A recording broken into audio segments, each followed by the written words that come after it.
Detox. This is the show that digs deep into the chains we don't always see. Today, as we are closing and still honoring Women's Month, we're also tackling a silent struggle that many face, but few dare to name: the addiction to beauty. Picture this. A young woman stares in her mirror, smoothing cream onto her skin, hoping it'll lighten just one more shade. Another woman is skipping meals, swallowing pills at the promise of that perfect body. A third is hiding muscle enhancers in her bags. She's chasing this idea that her physique will earn her more respect. What starts as a quest for confidence can slowly become a cage.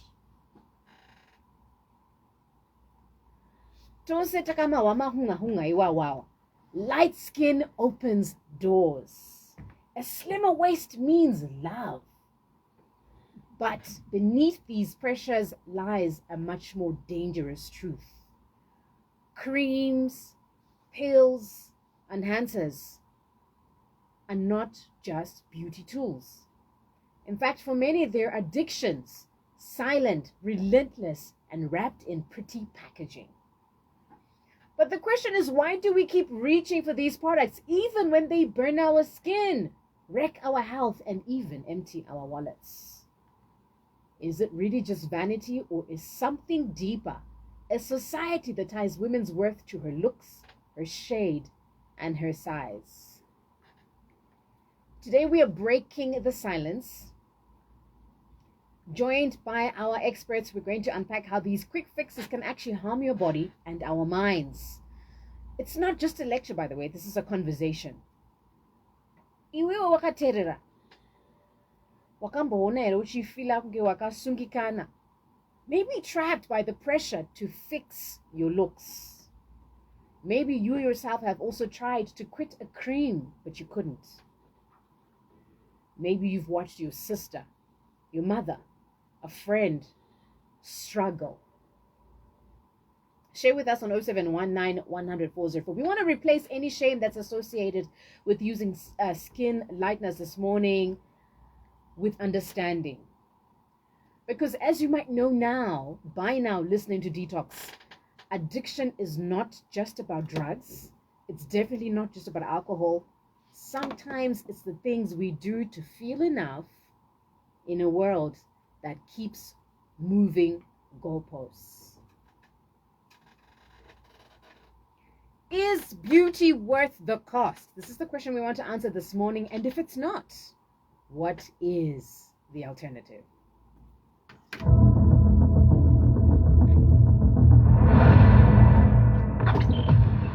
Detox.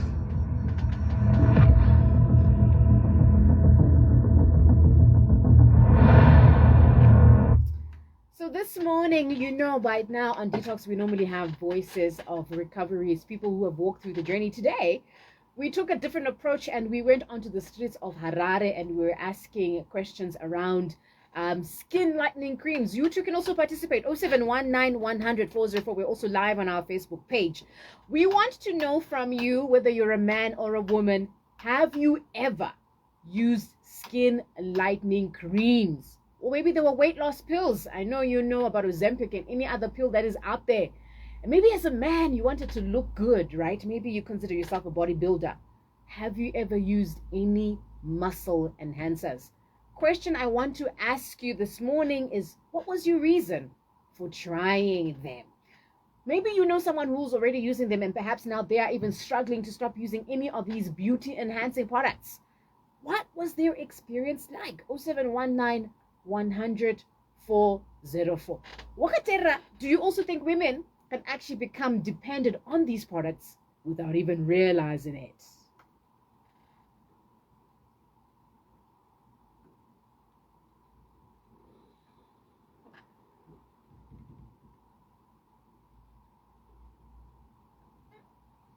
Joining us this discussion is our guest experts. We have got our favorite head of programming from Batrapangwe. He's a social worker.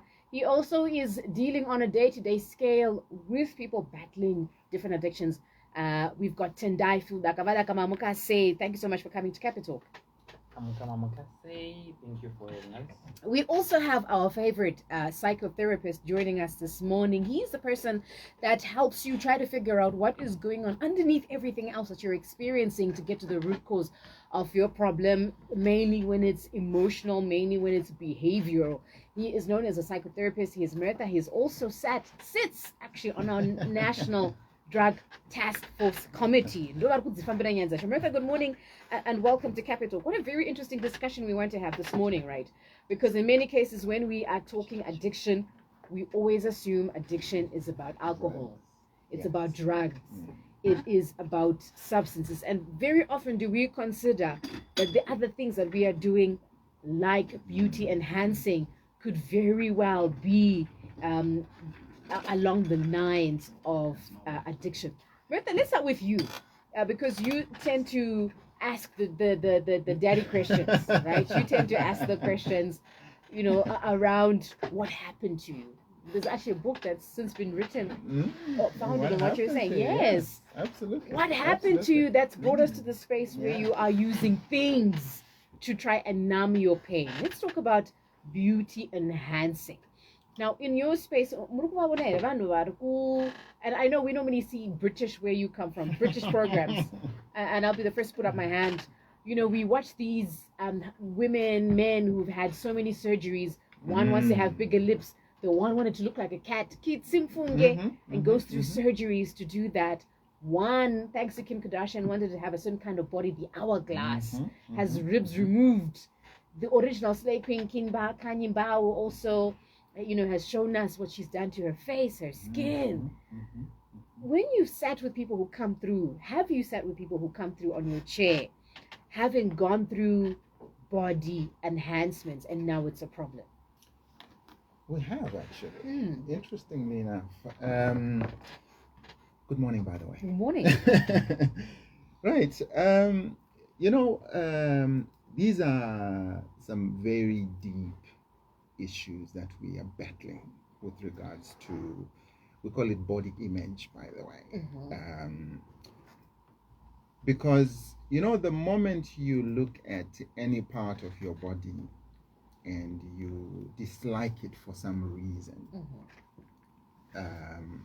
these are some of the issues that we then end up people wanting those surgeries to remove parts of their face, facial features, shape their nose in a different way. But those are the things that make you who you are. These are the things that make you the unique person that you are. You're not supposed to look like Jordan. You're not supposed to look like Denzel Washington. You're supposed to look like you. But the fact that we start to look at other people and disliking ourselves the way we are and wanting to look like that person, you know what? That person is already taken. Focus on you and what you can do for yourself and what contribution you can make to your environment. But this gets us into that space of self-hate. You start to dislike those parts of you in that regard. Now, when you spoke about the skin lighteners and things like that, it's still sad that as much as we say we are sovereign, we're independent, we still tend to look at those with lighter skin shades as more superior. That whole white supremacy is still bubbling underneath our psyches. Because, even if you look at, if we go to any public space right now, and you've got even an Indian guy who's got a dark skin just like mine, but the fact that he's not like me, he's not African, he's got different kind of hair and all those kind of things, we tend to think he's better than us. Okay, so those are the deeper issues beneath all this bubbling self-hate and all those kind of things. Yeah, that's very interesting. So to me it sounds like you're saying skin lightening, because I've never heard anyone wants to do skin darkening, right? Exactly. It's the other way. It's Actually, because we want to look like what from what you've seen? you know what's funny? In the European world, they actually go into tanning boots to want to get darker. This is white people. Mm-hmm. They want to tan, they want to look, they want to have a darker shade. Do they want to look darker, or they want to look like like when you go to Athens to Greece, they've got like that olive Exactly. complexion. Absolutely. That's what they're looking for. Okay, so it's not But- darker like But Mertha it's and darker Folake. in terms of, in comparison to their skin. Okay. Okay? So they want to have that tan. They're called tanning boots. Mm-hmm. They want to have a tan to their, whatever skin color they have. Mm-hmm. So it's all that. It's there as well in a slightly different way, Mm-hmm. but much different to what it is here for us. Mm-hmm. So what we're really looking at here is people without a good sense of self. They don't really like who they are for whatever reason. And usually those reasons are more psychological than they are just social. Mm-hmm. All right? I'm not confident because I'm black and I'm dark and I've got black hair. The other thing that,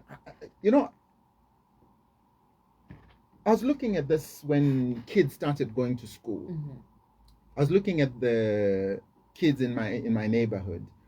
They all had all these long braided weaves and all sorts of things for the holidays. Mm-hmm. And come time to go to school, they had to shave all that off. And I'm like, what's really going on here? Mm-hmm.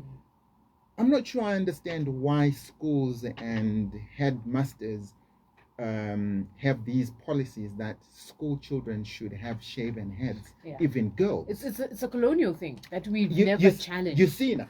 So these are some of the issues that we need to look back and start challenging, because what you're then doing to these young girls is when they then grow up, they don't have long enough hair. They now have to start buying all these Brazilian weaves and all sorts of things. Because had you allowed them to keep their hair, it would have been grown and probably nurtured into something more beautiful than what they've done. That is very interesting. Wow. But listening to what Mertha is saying, can you then blame women, for example, who are then chasing skin lightening creams if somehow there is a sense that you are rewarded for being yellow bone, for example? I wouldn't blame women, but I would blame the society for the pressure, things that we normalize. In addition to that, there is the issue of media representation. Mm-hmm. Yeah, you know how the media always represent all these women with light skins and women with certain body structures and shapes as the ideal women. Mm-hmm. So it becomes more of an epitome or some form of pressure for them to actually attain such standards, such beauty standards. These are unrealistic to most women. If you're African, you're African. Your dark skin is good enough. Mm-hmm. So these standards then become something that they embed, and on the other ends of the debates, it's now blamed on men. It's because that's what men like. But we I was actually going to ask you, because you said we, right? You said you can't blame it on the women. Let's blame it on we. And I was going to check with you. We atiri kutaura. Iri kutaura kuti vanhu vasvike pekuti titenge makrimi wawawa that we start applying on our skin, pills that we're taking, to look fuller as women. When you say it's the society, who is the society? Society ndikungosara munhu wese anditi whether murume whether mukadzi and the different structures within the society anditi mbotara yemedia is comprised of different entities, different individuals or groups. Then kantakutarisa on the end yevarumewo anditi people normally say kuti varume we have some standards that tichida tinoda akatsvuka tinoda this body structure, but if you're going to have a conversation with the men, they will tell a different story. No, Kana. So here is an interesting study I want to share with you, Radaka and Mertha. So in a study that was conducted in 2011, never mind the context, right? But this is what you're going to find interesting. The study revealed that black men are more attracted to women with fairer skin when they're choosing their wife. That means women who had darker skin are more likely to be unmarried. Men of upper social status tend to seek to marry women with lighter skin so that they can get the, listen to this, the socioeconomic benefits that are associated with fairer skin. Okay. This is what I was saying. You know what's even more interesting there? I know I'm going to open a huge can of worms right here, right now, in the sense that, what picture do you have in your mind when we think of Jesus? Jesu murungu. And Aiwa, Jesu murungu angaiti mino yakaita seyangu agoita Jesu achibviri. So Angaiti mufushwa unoda kukamwa agoita Jesu. Equally, you then find even men when, even women as well. You're talking about men marrying fairer women, right? But you also for us women, it's tall, dark, and handsome. Don't get it twisted there. But you find that if you're richer, look at your Serena Williams and those kind of, they marry white. Okay, it's the same concept. We associate. This is subliminal, by the way. We've been brainwashed to think if you're lighter, you're closer to goodness. You're closer to to Jesus. Okay, so everyone wants the good things. Everyone wants the best. Okay, we are drawn into the blings and the things that look nice and beautiful. All right, so when I see you with all that nice long shiny Brazilian black hair, I start to think, wow, she must be really beautiful. Okay, so are you accepting that men, that this may be perpetuated by men? Never mind the root cause for now. Right, let me finish this. The concept that we want beautiful things, okay, it's not that we want your hair to be fake. So when I see beautiful hair, you start to associate, okay, if it's beautiful hair, I'm sure the face is going to be beautiful too. So I'm going to look, I'm like, and then I see. And by beautiful, you mean it's fair, it's straight, it's silky.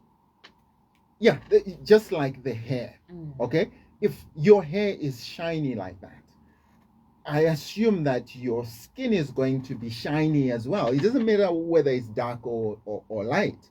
But you see, where the hair is coming from, it's coming from within you.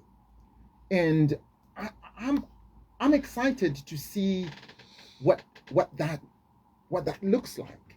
Okay? And then when I then look and then I see face here, you know, I'm like, what the hell? You're disappointed as a man. I'm very disappointed. Yeah. So, but the point that I'm trying to put across there is vakadzi makuti nyepera. Andizika muri kuti nyepera kuti ikona ibvudzi rangu ndo zvandiri. And then tazotarisa takuona hazvisirizvo. Then these are some of the issues. But Vadaka just said we can't blame women for that because they are simply chasing an ideal that has been rewarded. That is, you must look lighter, just like this research is suggesting. It actually goes on to say, if you are lighter skinned, you are likely to make more money than someone who has a darker skin. Yes, this is, I'm not disagreeing with that, but I am adding onto that to say we've been conditioned to like brighter, blinging things. Yes. All that glitter is not gold, unfortunately, but we are drawn to that glitter. All right, I want to hear Vadaka's comment on this. Okay, start the educator in 2011. All right. I'd like to believe that in my studies, it's a paranoid what they are contextual. Correct. So this was actually, sorry to interject, it was actually a different, there were different groups of people that were researched. One was from Ethiopia, one was from the Caribbean, one was from Jamaica. So it was a collection of different studies that were done. Right. Yeah, I think, Madiz, you are, I'm not refuting the fact that there are certain standards that we chase is men, Mhm. and there are certain standards that women also subscribe to because of our preference as men. Mhm. Right. But then again, the concept yangashitaurwa namepa yekuti, you know what, the issue of deception when it comes to my beauty standards, these days, if we're going to use the same research design iyoyo, if we're going to use it in today's world, you are likely going to get different results. You think so? I would like to believe so. Because men have been deceived to such an extent here, even once you are light skin, we start to question a lot of things. Yeah. but the fact still remains, skin lightening creams are big business. We know this. They are. Yeah. They are. But that question that you asked earlier, yekuti akachuka anoenda for rigorous assessment kuti approve kunzi yes, are you wife material, as opposed to pachimwana chakasviba. Yeah. How it is now. Yeah. So you're saying what? You're saying now men are more likely to what? Men are more likely to scrutinize our light skin when it comes to the ideal person that would marry, unlike someone on it.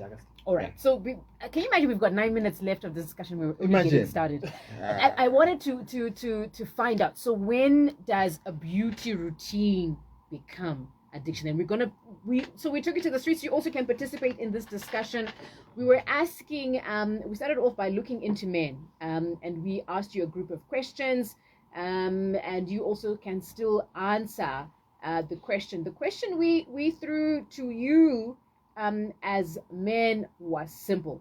We wanted to find out from you as men, would you date or marry a woman who is naturally dark skinned but started lightening it? And when you look at Zim, do you think light skin is still seen as more beautiful? This is the question we asked men, and we had quite a few responses. Sorry about that, you can continue on your train of thought if you still remember. All right, that's okay. So I was saying... I'd asked, when does beauty routine become addiction?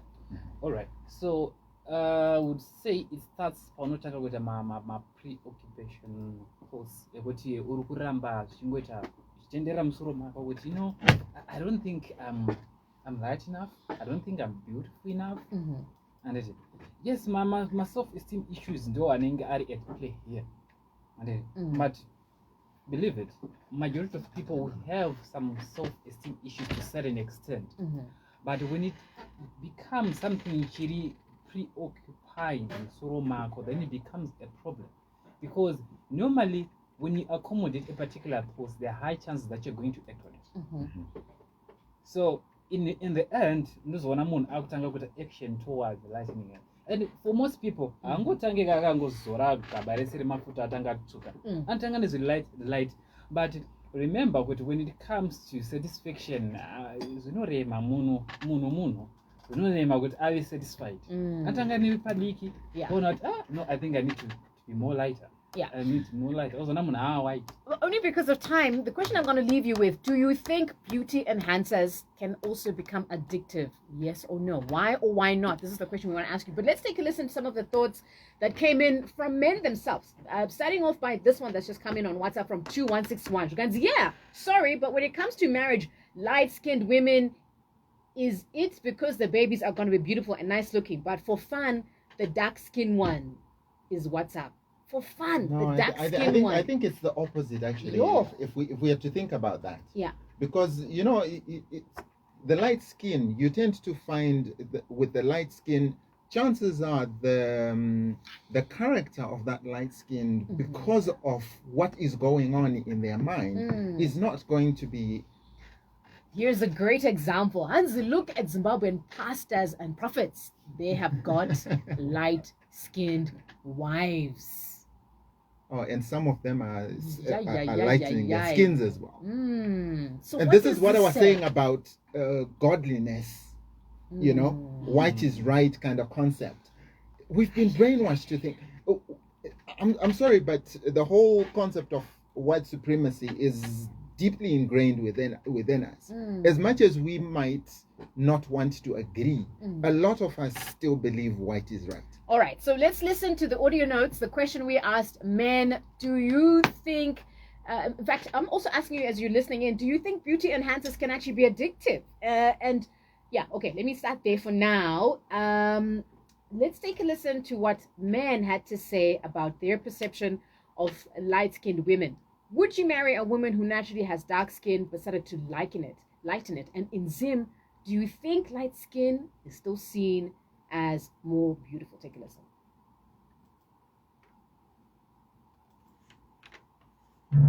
Hi, that story is tricky. You know, we have a society that is failed to accept that we are blacks, and because of that, you know, most people they are tormented, especially when they are kids. I remember in high school you could have nicknames for dark-skinned girls, and that would also give pressure. You know, it's a kind of bullying that's happening that gives pressure to girls to start thinking if they get lighter, they become more beautiful.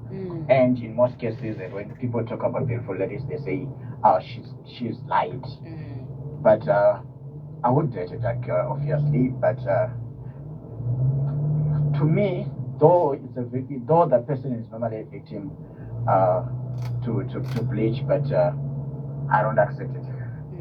So personally, I don't date a girl who is bleached.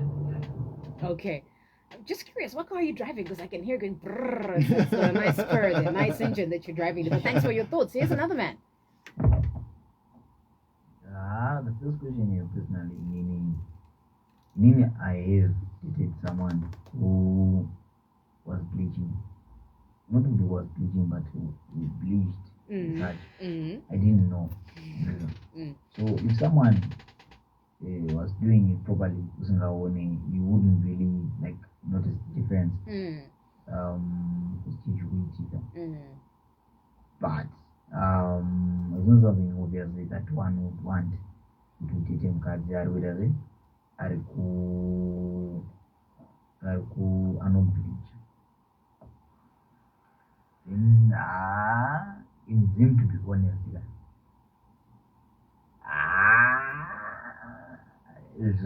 for the question too, I think it's rare for men to is light so outdated. But I don't think these days it's seen as that. These days it's more of it's more of lust of other things other than light skin. I mean, no, maybe men are there, but I don't think that's the same. I Folake. To me, that skin skin lightening, yes, it can be. It is actually addictive because if you know that all those ladies who are lightening their skin, like mostly these days, they've been starting from it's from the face, and now they are going for the whole body, and now they're trying to make sure that they won't have any black spot on their body. So yeah, it is addictive. But to me, I like my black, beautiful, black. So this is very interesting. The men that we've listened to so far saying we like them dark. But is that the reality on the ground? It feels like the politically correct answer. But if that were the case, why is the light skin lightening industry so big? And looking at that report that's suggesting that somebody who's got fairer skin is likely to make more money, is likely to be considered for marriage, is likely to be an upper class acceptability standard. Like you said earlier on, Folake, the bright skin is very attractive, right? But is she beautiful? That's the question. You're likely to be considered for marriage not because of the way you look, but because of your character. I think I will leave it. No, that's obvious. But at face value, right? Because we all buy things at face value. Absolutely. From a car, from clothes, from a washing machine. The face value of it. No, the face value is what attracts you to it. And then wachizotanga kuona kuti ndizvo here zvandiri kuda. Ndasvika pachiri ndicho here chandiri kuda. Wotanga kuona character yemunhu ari kuita zvisirizvo. We have to go to the news. We will continue next week as we explore body enhancing and how that can be a form of addiction. So question to you, as you're going through your day, Just a question for you to think about. As far as beauty enhancement is concerned, when do you think it becomes addiction? Light skin treatments, from muscle, body, and anything that you're taking for beauty, when muscle boosters, weight loss pills, and addiction. We'll continue this discussion next week. It's 10 o'clock at some